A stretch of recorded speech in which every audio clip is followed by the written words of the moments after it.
Good morning.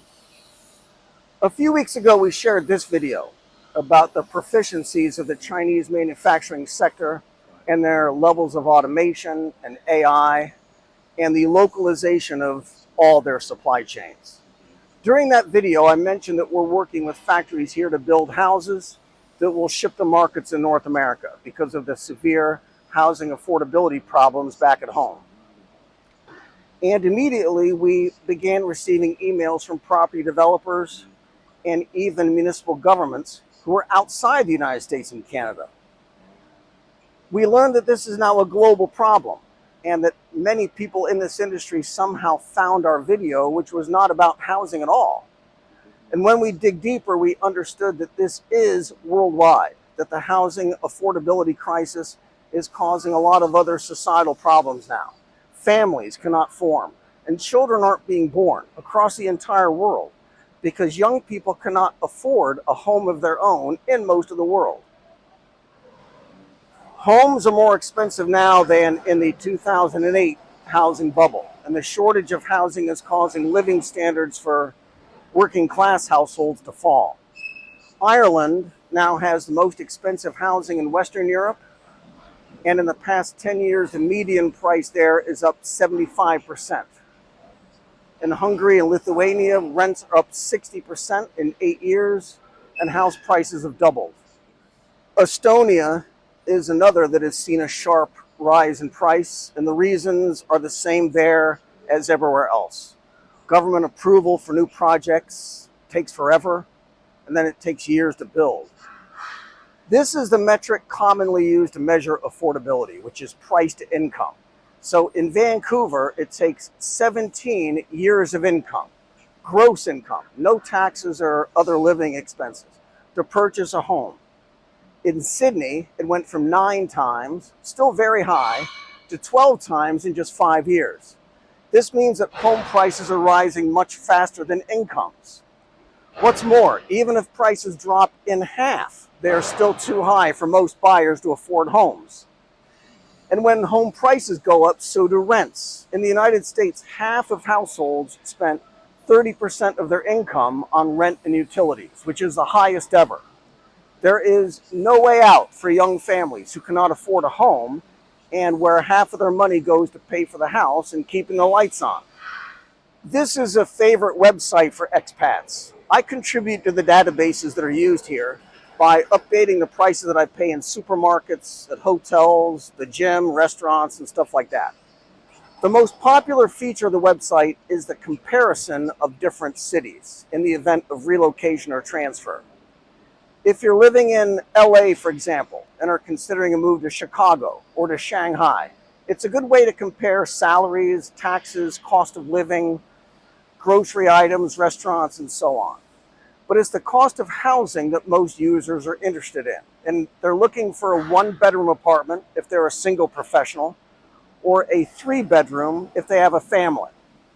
Let's do Dublin, Ireland. Estimated monthly cost for a family of 4, excluding rent, is $4,212 US, or just over 3,700 euro. Scrolling down to housing cost and salaries, average monthly salary after tax is 3,412 euro. Apartment rentals for 3-bedroom in the city is more than that, 3,534 euro.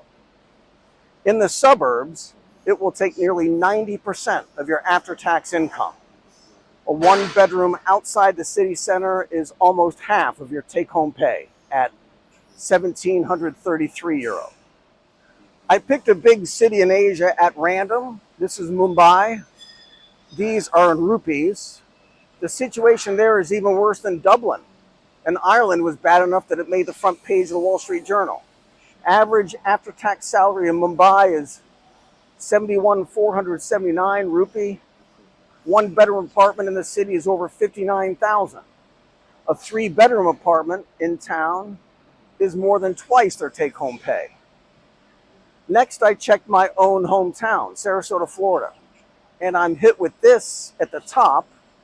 The rent in Sarasota is 15% lower than in Los Angeles. That's not good because LA is crazy expensive And if we're just a little bit below that, then we've got big problems too. And sure enough, the average after-tax income is $3,641, and you'll need most of that to rent an apartment for your family anywhere around. So there is now a generational divide. Young people either pay half of their income or more for rent, so there's no money left to do anything else, or they live at home with their parents. Either way, it's little wonder that marriage rates and fertility rates are way down. Everybody talks about that it's a moral issue or a religious issue or a cultural issue as women are choosing careers instead of family formation when they're in their early 20s. And all those are true. But it's also true that the economics of housing force young people to make decisions they otherwise might not.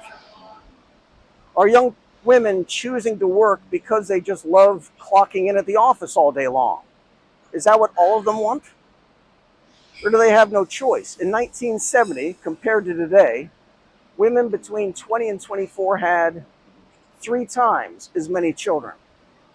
Women after 30 are having more children now compared to before, but the large increases in fertility rates for women over 30 are far below what's needed to make up the difference. There should be no doubt that high housing costs are a key driver for all that, because it takes much longer for young people today to establish careers that can support a family and home ownership. Housing is now ahead of health and education and household concerns, and this is global. These researchers tracked 40 countries over 50 years, and what stood out to them was the sudden collapse in affordability in just the past few years. They use a mortgage misery index, which combines home prices, household income, borrowing costs, and the housing affordability index is at the lowest level since 1981. Analysts at Chapman University use a different measure of housing affordability, ranging from affordable to moderately unaffordable up to impossibly unaffordable. The trend is worsening in all their countries surveyed, and they conclude that the affordability problem is threatening to wipe out the middle class. Historically, housing costs rise along with household incomes. In the 1990s, house prices were 3 times or less than household income in most markets. Now that's gone, and the ratio is between 9 and 15 in most major markets. In other words, this was already a serious challenge in most housing markets, but just in the last few years, it's become impossible. So it is a problem now faced by everyone and everywhere. Europe, North America, Asia, and national governments are motivated to do something, but it's local governments who are holding them back. Homeowners push for restrictions at the municipal level that effectively lock out new home building, especially for homes that are for young families. There is a shortage today of millions of homes in the United States. This is a report from Brookings using data from Freddie Mac and others. And that orange bar doesn't look like a lot, but it's 4.9 million housing units. In the United States, we need housing for another 10 million people plus children. And these data are from 2023, and things have gotten worse since then. It does cost a lot more to build homes compared to previous years. In 2024, construction costs as a function of home price hit the highest level since they started measuring it. And the same dynamics are playing out in commercial construction. Commercial is shopping malls, hotels, office buildings. Same problems there as in residential. In a 4-year period that included the pandemic, the cost to build rose 25 to 30%. Materials went up big, especially for steel and lumber. Skilled labor was hard to find, and that pushed prices up another 10 to 15%.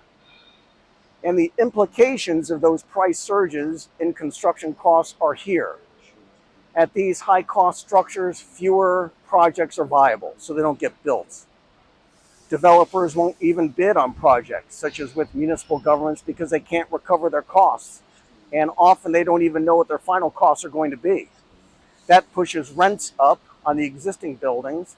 And as for new builds, it takes longer to get investor money back. So the yields go down even with the higher rents. So now everyone is motivated to find new ways to build, such as modular. We are going to solve this problem, or at least make a big dent in it, and modular is the way. Chinese factories have the supply chain for all these materials that are so hard to come by on American and European job sites. And another advantage to modular is that nearly all the skilled labor takes place in the factories. Then the homes are shipped to developers or buyers who simply put the pieces together. Local crews need to prepare the foundations, unload the shipping containers as they arrive, and then assemble them. Construction time is under 6 weeks for a home or a small commercial building. Construction costs fall by at least half, usually about 2/3. Modular construction in the US and Europe share the same problems in raw material supply chains and labor costs that all the other manufacturers have. But Chinese factories don't have those issues. We cannot solve the problem of high land costs or of how local existing homeowners are hell-bent to stop new building and construction.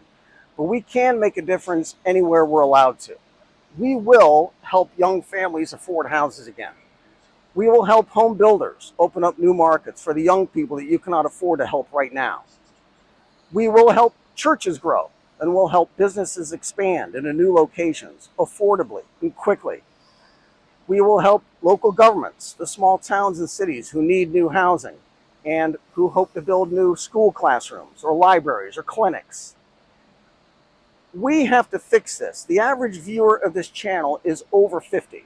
We are business owners and senior executives and managers and investors. Our generation has all the money. Our generation owns all the land. We're the ones who can call our government officials and regulators, we know them personally, and say, this is what needs to happen to fix this. The next generation will not be born unless we fix this. This is Jiande Datsiyan near Hangzhou. Be good.